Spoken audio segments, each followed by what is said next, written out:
My name is May Hong. I am the speaking voice of Mira from K-pop Demon Hunters.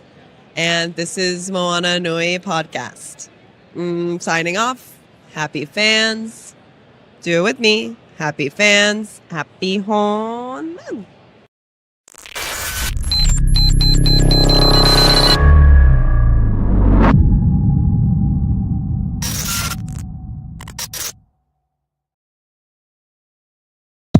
Everyone have taken place.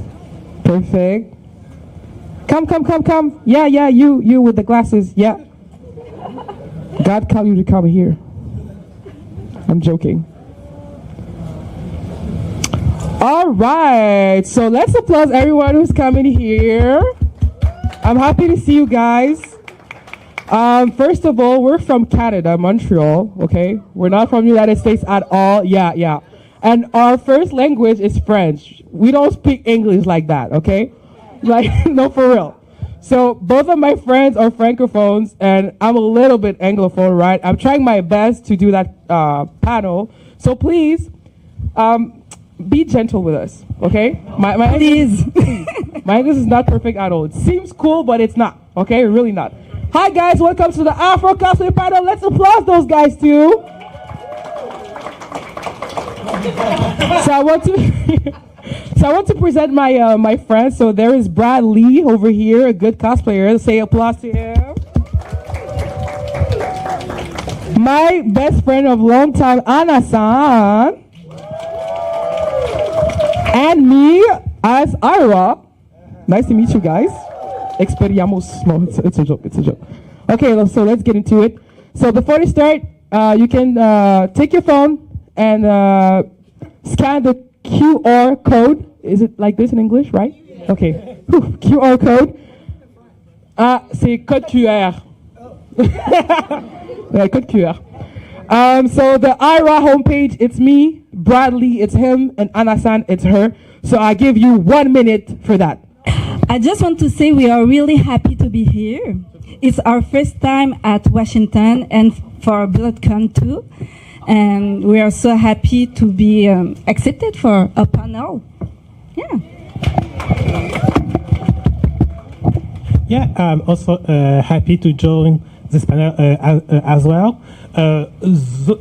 Zosu have been doing it for a long time, and I'm honored they asked me to join them in this adventure today. All right, everyone get it? We can get into it. 3, 2, 1, let's go. So the first section. Before we start, you got to understand there's 2 key words that we got to put in our mind. Afroid and Afrocentric, okay? Afroid is a physical traits or appearance related to Afro-descendant people, and Afrocentric is a focus or highlight on the cultural expressions of Afro-descendant people. Everyone get it? Oui. Okay, perfect. Oh, oui. Oh, c'est bien. Il a dit oui. So today we'll talk about the definition and the history of Afro-cosplay, the issues related to it, the philosophical approach that I create at 3 o'clock a.m. Yeah. Oh, c'est vrai, excuse-moi. Est-ce que tu veux les lire? Okay. And application and solution. Y'all are ready for that? Okay, so my friends will read the definition of cosplaying, and we'll get on. Yeah, so first, the term for cosplay is the practice of dressing up as a character from a movie, book, or video game. The activity of practice of dressing up as a character from a work of fiction, such as comic book, video game, or TV, and a blend of the word custom play, and an activity and performance art in which participants wear costume and fashion accessories to represent a specific character. So let's applaud. Yo, you can speak English. That's not that bad. We like that. All right. You. Okay, the next word is Afro-cosplay. It's the art of dressing up or wearing a costume to embody a character with Afro-descendant features, creating an Afrocentric adaptation of the original character to represent through the same costume or disguise. Good, disguise. Good, you got it. I'm just sad because the images cannot show up. But anyways, it's fine. Definition. So a cosplayer is a person who engages in a recreational activity or interacting with others while dressed as a fictional character, according to Collins Dictionary. Someone who engages in cosplay, Merriam-Webster Dictionary, or someone who dresses up as a character from a film, TV program, comic book, and as a hobby. But an Afro-cosplayer is different. An Afro-cosplayer is a melanated or albino, because we got to include them, duh, African or Afro-descendant person who practices the art of dressing up or wearing a costume to embody a character with Afro-descendant features through an Afrocentric adaptation of the original cosplay, or simply cosplaying a character who already embodied those Afrocentric features. So now we'll talk about the history of cosplay a little bit. Okay, I'll go straight forward to it. So let's start with the Renaissance. There was like ball, carnival, and all that. And in Italy, they start putting like different type of costumes. 19th century, Jules Verne invited like 700 persons to his ball to dress as the characters of his books. First war, they keep trying to do different type of costume, but especially for dramas and theaters. Second war, it was the first convention, okay, of science fiction at New York City, the Worldcon, and there was the two first cosplayer of all time, Forrest G. Ackerman and Moro Joe, at the first World Science Fiction Convention. They were like into futuristic costumes. And 50s London science fiction keep going on. Cosplay history now from 60s to 2014. So 60s, the EasterCon keep up, and there was like the first Star Trek convention started in 1969. In the 70s, Japan take that culture from the United States and turn it to the cosplay industry that we know today. Then they perpetuate from the 80s.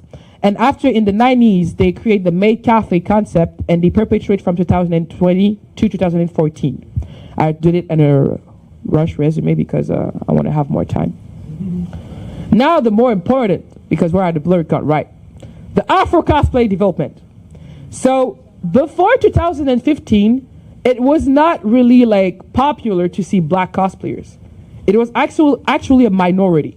So then in 2015, there's a girl called Shaka Cumberbatch who create literally a challenge on social medias, and it was all over TikTok, all over Facebook, of 28 days of black cosplaying during the Black History Month. That's when it starts. So a lot of black cosplayers get out of their closet and say, you know what, they gotta know us. And a lot of black cosplayers start to share their stuff in social medias. They did the challenge. And the funny point is exactly this year that I started cosplaying. So it's been like 10 years that I'm cosplaying today. Oh my God, I'm getting old. I've just realized. And her too. Dis-nous, toi aussi, her too, sorry, I speak French. Her too, she start around, oh no, don't do that. It was on the same time as you. Yeah. The same year. Yeah. Same year as me. Wait, hold on. Get back to it like this. Okay, we got it. I don't know why it does that. C'est la vidéo, ok, c'est pour ça. Okay, I don't know why it doesn't work, but I will talk about it and I will show you the video. But first, before they get to the video, after 2015, wait. I'm not supposed to do that. Sorry.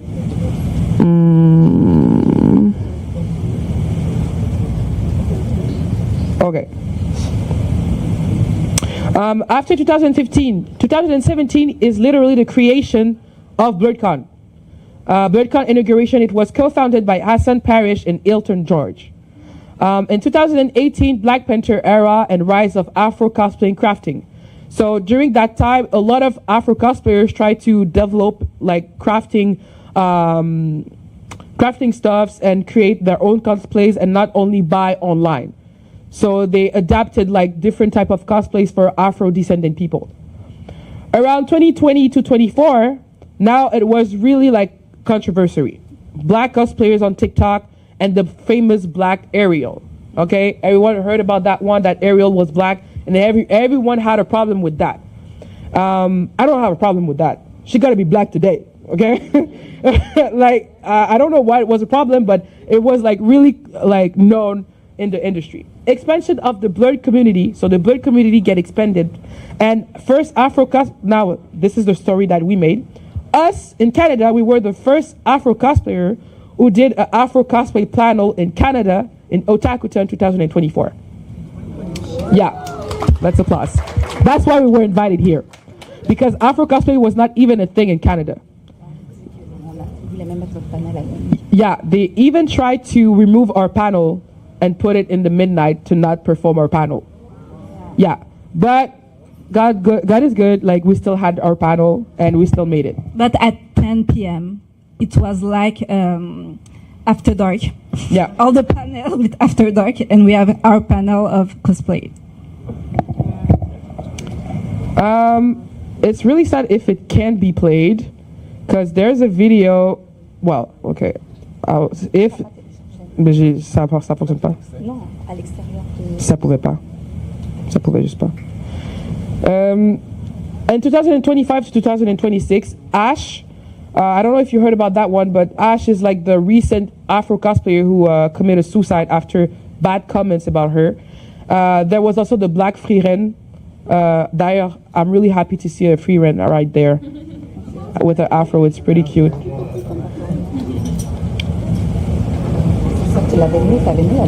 Oui, mais ça fonctionne juste pas. So also there's an Asian cosplayer who wins recently an award, Drewski Cosplays, as a Miku. She makes like a cultural cosplay with the same attribute as Miku, but she has like Afroid traits with her hair. It's really sad that we cannot play the video, but it was a video of her saying that she was really happy to be a part of the BlerDCon and to represent also the Asian community in America and show that we can put Afrocentric traits through their cosplay. I don't know. I will see if I can play it like this, but... I'm Risky Cosplays, and I am a Black cosplayer that specializes in Afrocentric cosplays. I recently won an award for Best in Show for my most recent cosplay build, Haitian Hatsune Miku. I wanted to showcase my heritage as a Haitian American woman. From the outfit modeled after traditional Haitian Carabella dress to the Afro-textured wig crocheted by hand, the costume was a perfect blend of me as a Black cosplayer and me as a Haitian American woman. I hope my win shows that other Black cosplayers are capable of succeeding in their own Afrocentric glory, and we as Blerds are destined for greatness. A huge thank you to Ira and Hana-san for highlighting me as a part of their panel. Thank you for listening, and have a great day. Let's applaud Drewski for that. So she would like literally an award of like for as a cosplayer for that, and it's amazing because it's pretty rare to have an award just to represent our culture. So, and we're all from Asian descent, by the way. So it's really nice. Issues. Now the sad part. Sorry to talk about this. So the issues related to Afro-cosplay. There's aversion towards the minority of Black cosplayers, and precisely racism, ideology based on the concept of hierarchy of races, and discrimination, violent hostility towards an ethnic group. And ratio, preservation of the low stats minority of Afro-cosplayers. That means maintaining a social status quo derivative from systematic racism and keeping the ratio of Afro-cosplayers low. And here is examples of the issues that we met this year and last year. So the Black Freeman, everyone heard about that one, Jahara. It was awful. I don't know if you saw the comments on Twitter about her cosplay. People were like openly racist. Even for myself, I was shocked. Like the comments. Anyway, I won't talk about that because it's really awful. So it was even someone claiming it was cultural appropriation of white people. Ridiculous. Yes. I know. They're not even Black. Anyway. And that's why we are so happy that the girl before won a contest, because she were there with white cosplayers and she won the first place. And she did Afro cosplay of Afro version of the cosplay. So basically, she did a Afroid, as she said, an Afroid version of that. And we can take a look at the comment. Wow, this looked like shit in several ways. It's really sad to see that. And there's Ashley Paxton, who commits suicide after a lot of bad comments about her cosplaying. So she commits suicide after she has faced racism on social medias. And someone, and I quote, and I take the capture of that. Nobody cares if she was bullied, then close internet and rethink life. And I cannot even read the rest because this person cannot even write. Right? So I don't understand how you can be so racist and not be educated at the same time. But anyway, I will shut up. That's none of my business. That's none of my business.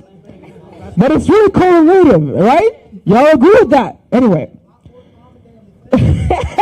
Really common. So the examples that we saw recently, well, the issues is most likely being really obvious through some behaviors. And I found 4 categories that we can see that what type of behavior that we face as Afro-cosplayers. And listen carefully. Racism, some people will have assumption of the inaccuracy of a cosplay based on the ethnic group of a cosplayer. For example, you can't cosplay this character because you're African. Naruto is Japanese, not Asian. You should cosplay only characters that came from your original country. And let's be honest, it's all BS. Second part, hair and skin. So they do discrimination towards people of color or people who shows Afro traits through their cosplay. Examples, Naruto doesn't have nappy hair like you. Let's say, I agree with you. So I would say to that person, shut the hell up. But anyway, Sakura doesn't have a big nose. Well, she gotta have one today. And what's the matter? Anyways, you should only cosplay black characters. No. And the funny part, those who are saying you should not only cosplay black characters are white, and they're claiming that those characters are Japanese, so they actually complaining about something that they do. That doesn't match at all. Like for myself, who not even speak English well, that doesn't match. But you know what? Never mind. You have something to say about that? Yeah, it's more like the irony because it's like the part of like the racism about that is also because a lot of white people will feel entitled by anime characters, claiming, oh yes, the all white characters like the white appropriation, despite the fact that it's not it's even the own culture. Right. Let's say hello to the guy in the back who came in the cosplay. Let's go, guys. Yeah, applause that. They're like shocked. They're like, oh, wait a minute. They put all the attention on me. What the heck is going on? So minority. This is really interesting. Hypocrisy manifested through a fake caring of the black cosplayer community to gain profit. Let me explain that part. You will get it. Select an Afro cosplayer for a magazine just to win an inclusivity award. Or having an Afro cosplayer as a lure to attract a sponsor or opportunity. That's a classic one, okay? Don't be fooled for that. Do you really want a cosplayer, or you just want something just to like step up your magazine because you can have an inclusivity award? Money. Yeah. You say it louder. Money. Yeah. Louder again. Money. Yeah, excellent. And the fourth one, low ratio maintenance. Less as possible presentation of black cosplayers in different fields. And we'll talk about a testimony that we have from the Otakuthon. So they try to keep a low rate of Afro cosplayers in magazines. Also, it happens to us, Afro cosplay panel at time when people are less available. They did that to us. So we did the first Afro cosplay panel in Canada, right? And guess what happens? They put us at 10 o'clock p.m., but that's not it. They contact us and said, oh, my bad, it was a mistake. Y'all should like perform around midnight or 1 o'clock in a.m. And we're like, No. I'm sorry for the word, but nigga. Are you kidding me? Like, who will attend to a panel at 1:00 a.m. Everyone are literally on an after dark part. No one will listen to it. Otaku dance. And Otaku Dance, because it was like it's a anime rave at the same convention, Oh, was at the same time as us. And we complained. We said, bro, you will put us at 10:00 p.m. I don't care. Yeah. And it's really not like right that you put us at that time. But you know what's funny part? Il y avait 100 personnes. Comment on dit 100 personnes en anglais? 100% were there in the panel. And we were so proud of it. We were so proud of it, and I cried. I was so happy. I was like, okay, it's not a fail, like, no matter what. And the third thing, restraint the maximization of the Afro-cosplayer community. So they do like a lot of backlash related to it, and it's really sad. So this is the issue that we have to face as an Afro-cosplayer. But we have goals. You want to read it? Each read a goal?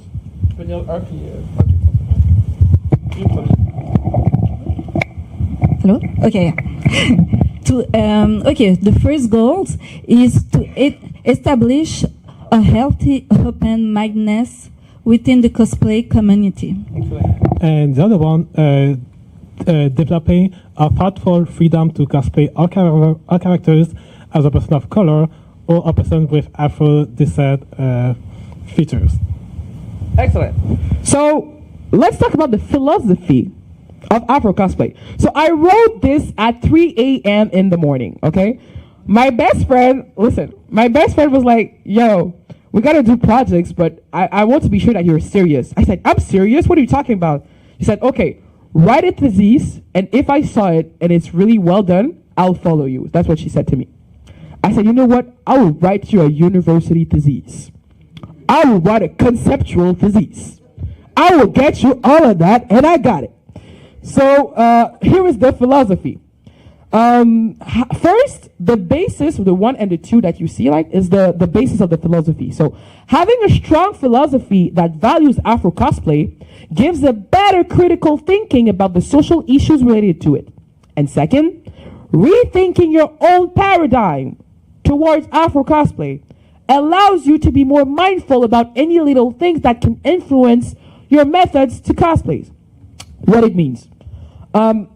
If you don't understand what is on your mind, what you're thinking, well, it actually truly influences how you will cosplay.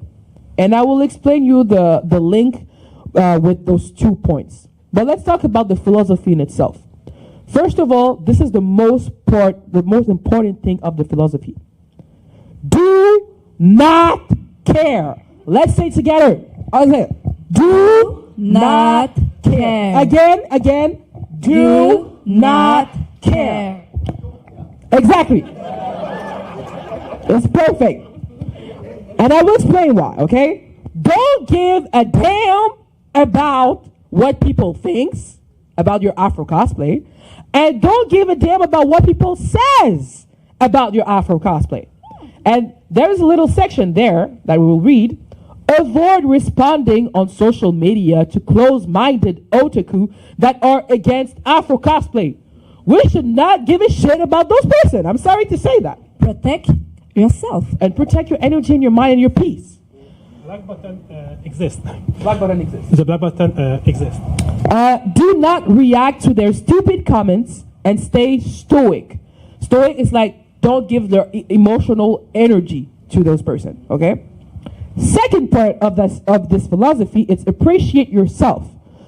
But precisely, give value to your Afro traits, give value to your distinctive way to cosplay in an Afrocentric way, and give a balance to your ethnicity behind your cosplay. What it means. Let me explain that. Let's start with the give value to your Afro traits. My nose is different. I have nappy hair. But I gotta value them. I gotta see them as beautiful thing, as a beautiful creation of God, or whatever belief that you have. It's a beautiful thing, and it's a cool thing, and I should love it. And if you cannot be appreciative of your Afro traits, it's a problem. Because for so many years, they tried to convince us that it's ugly. But it's so beautiful. Do you remember, like, I heard about that story on plantation or something related to slavery. They try to hide the beauty of black women, so they force them. They pass a law. They force them to cover their hair. I heard about that stuff. And you know what's funny? They still do. They make it crafted like a beautiful way, and it was still beautiful. This is how beautiful that we are, and you hate yourself. Do you understand that? So this is the day today to choose yourself and say, you know what, my average traits, I will love them because it's a beautiful thing. Second, give value to your distinctive way to cosplay in an Afrocentric way. I do an Afro version of Firen. Firen at the back, get up. I love your cosplay, I'm sorry. Look at how lit it is. Yo, Firen, let's get up. Look at this one too. So for all the comment who said that Firen cannot be black today, it cannot be beautiful, look at those beautiful art that we have in front of us. Okay? This is beautiful. This is real art. And we want you to be appreciative of that distinctive way to cosplay. It's a distinctive way. I saw like people who have like Muslim backgrounds who do hijabi cosplay. I saw people who doesn't have a arm and they do a cosplay. I saw so many people with a distinctive way, and why us when it's our turn to do it, it's a problem. It should not be a problem. The third one, give a balanced value to your ethnicity behind your cosplay. If you're from Ghana, you're from Nigeria, you're a black American, you're Haitian, whatever, it's not a problem to mix it. I saw so many sailors, Mexican sailors, French sailors, and I'm like, oh, so why when it's a black sailor it's a problem?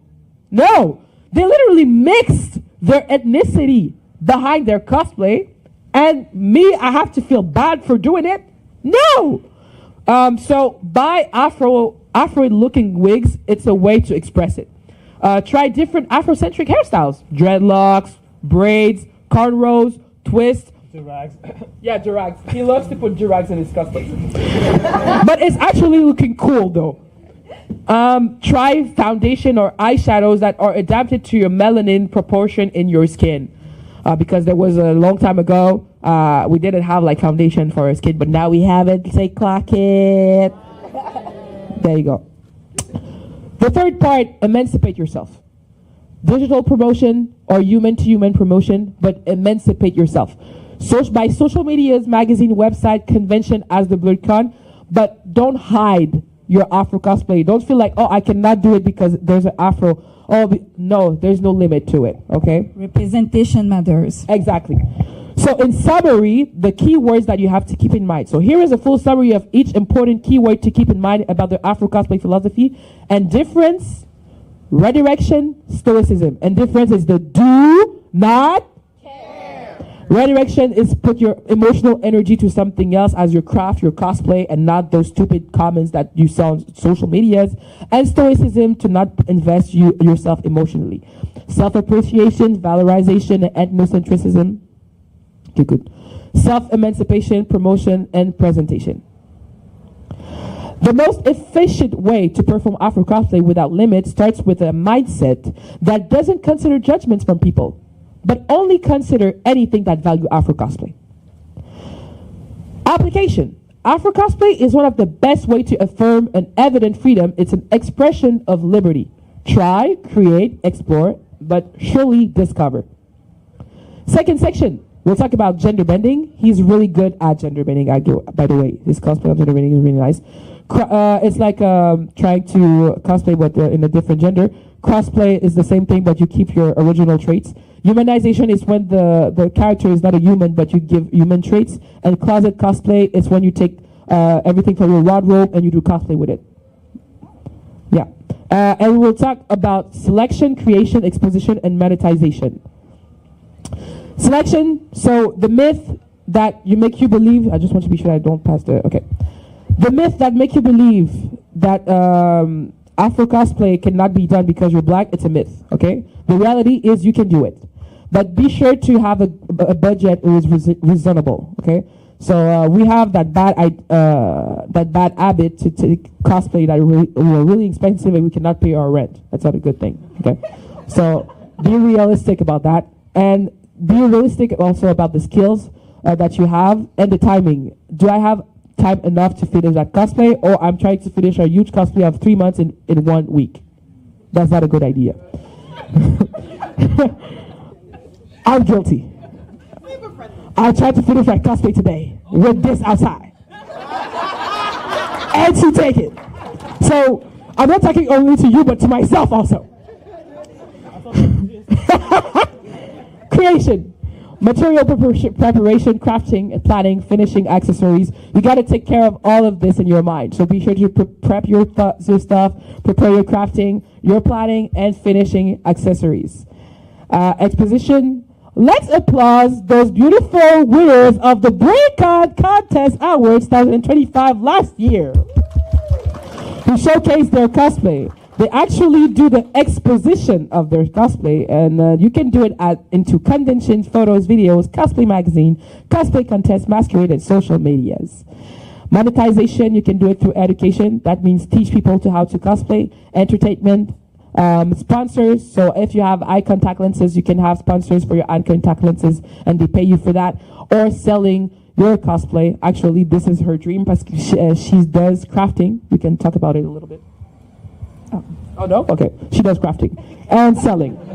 And Blerd Without Fear YouTube channel, YouTube monetization, he won a plate for that. Solution. What solution that you suggest to us as an Afro-cosplayer to face those issues? Anyone want to talk? Yeah, if you have something to say, you can come. Yep. Express yourself. It is time to be... Go ahead. Just put on your own events as much as possible. I rented an arcade and threw my birthday there, invited hella homies to come through and cosplay. All my homies are black, and it was a vibe. Put on hella events. Yeah. So Clock it. Like that. You. Yeah. Okay. The other thing I was gonna say was, so what you said about like not caring. So this is my first Blerd, but I've been to other. Me too, by the way. Us too. This is all our first Blerd, right? Yeah. But like the other conventions I've been to would be like Otakuthon and Otawa. But every cosplay I've been would be like, I went as like flat trolley. So I had like a fro and everything was like there, and the number of compliments I was getting because I know you're gonna want. Exactly. I even like one time I had braids and I said there's no time to take these braids up before the convention, but it was the right color. So I went and everyone was like, I love your braids and how you want to incorporate that. See? I said yes, unintentional, but thank you. Let's say clock it.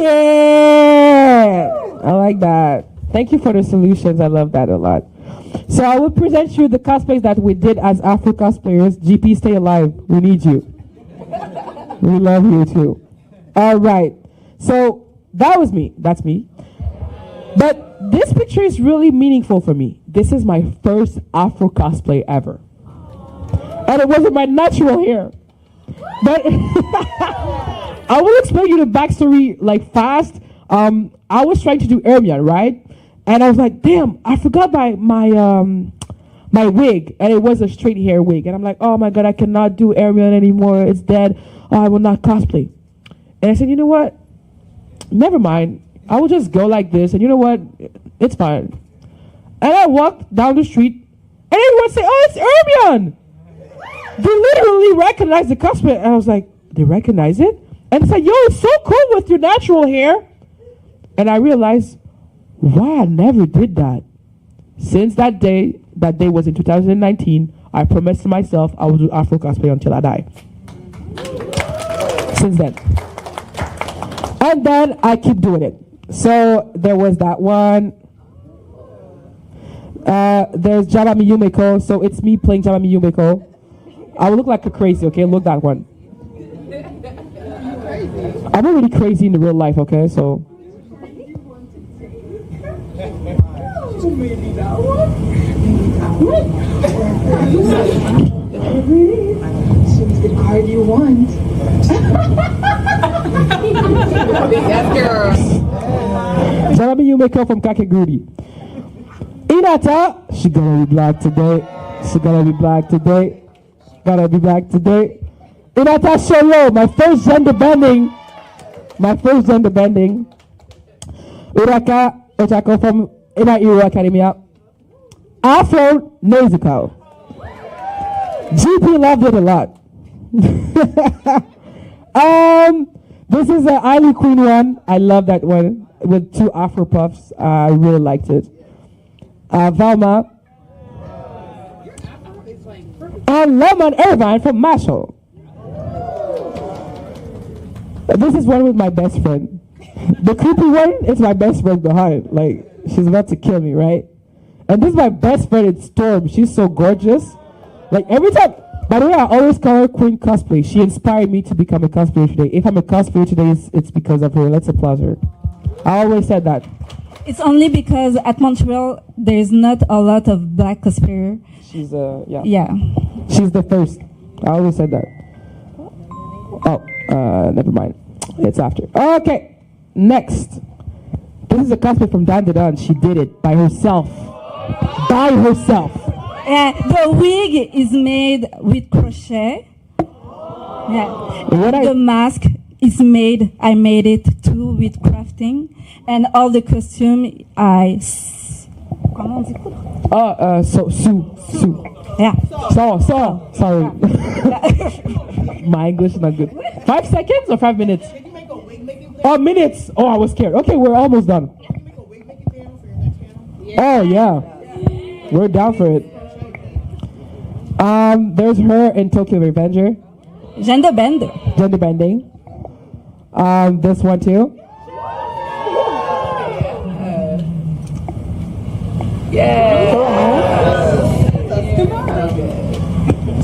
Look how she cute. She look like a little doll and all that. With my hair. Velma again. I like your Velma, honestly. Yeah. This is one of her best cosplay. Yo, this cosplay, what she did, I was like, yo, I'm not cosplaying anymore. Because if you did that, what I am, 1%? Bro, never mind. And we have both there. There's also him with the dreads, the red dreads, it's him. So, story about that. So I usually bought a streetwear at some point.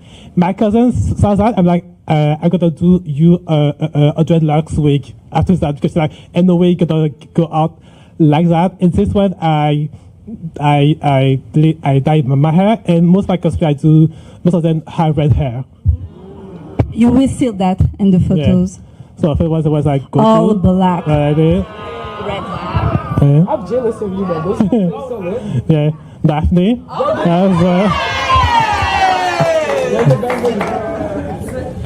Carmen Sandigo. I'm gonna wait tomorrow. By the way. Yeah. Shadows. That's one of the last one I did. That was like 2 months ago. Yes, I do have the prop. But it's hard for me to come from here, from Montreal, with it, so but I do have the spear. That's what I did. Yeah, Black Ariel again! Yeah. Again! Yeah. It's actually not that much, but that's actually the first serious cosplay that I did was Ariel, but the blue dress. Also from those who play Duncan Ramba and Shanks. Yeah. This is the squad! It was at the G Anime. At Gatineau, yeah. Canada. So, in conclusion, how many minutes that we have? Just finish. Okay, I'll just finish. Conclusion, you got to be sure that Afro-cosplaying, before anything, is primarily for fun. We forget that, okay? We don't care about what people says or do or whatever. Oh, it's ugly. Oh, it's not accurate. Yo, you did it for fun. You had fun with it. You had fun to do your Afro-cosplay at the BlerDCon. So don't care about what they said and just have fun to do it. What if it comes from anime, sci-fi, video games, or universe? Just Afro-cosplaying because it's for fun. And it's a wrap. So don't forget to follow us on our homepage, Bradley Creates, and Ana-san. Do you want to say a last word to everyone? Yeah, thank you all for having us, and thank you for attending. It was a pleasure. Also, shout out to all the cosplayers in the room as well. Yeah, thank you. thank you. You're very beautiful, and thank you to be here for our panel. And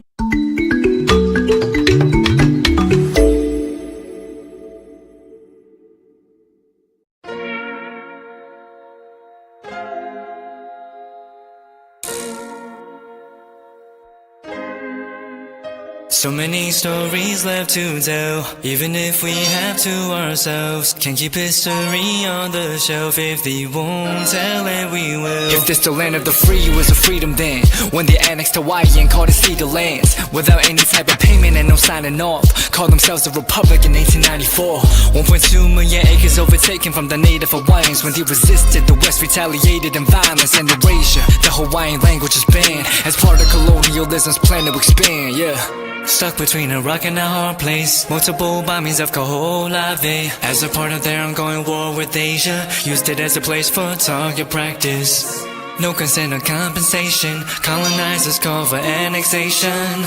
The work of all the locals. School will never let you know. So many stories left to tell, even if we have to ourselves. Can keep history on the shelf. If we won't tell it, we will. Too many stories left to tell, even if we have to ourselves. Can keep history on the shelf. If we won't tell it, we will. We will. So if we put Hawaii in a perspective, well, Black and Asian history is interconnected. Considering the fight with the Pacific, then of course versus Asia, they was treated as a middleman for war, but didn't let the Western colorism run its course. Cause dark skin was a sign of dignity to core. The land was taken in the name of capitalism, when prior to it was an actual kingdom. Clap back at the system. Stuck between a rock and a hard place. Multiple bombings of Kaho'olawe as a part of their ongoing war with Asia. Used it as a place for target practice. No consent or compensation. Colonizers call for annexation. The work of all the locals. School will never let you know. So many stories left to tell, even if we have to ourselves. Can keep history on the shelf. If we won't tell it, we will. Too many stories left to tell, even if we have to ourselves. Can keep history on the shelf. If we won't tell it, we will. So many stories left to tell, even if we have to ourselves. Can keep history on the shelf. If we won't tell it, we will. Too many stories left to tell, even if we have to ourselves. Can keep history on the shelf. If we won't tell it, we will. We will.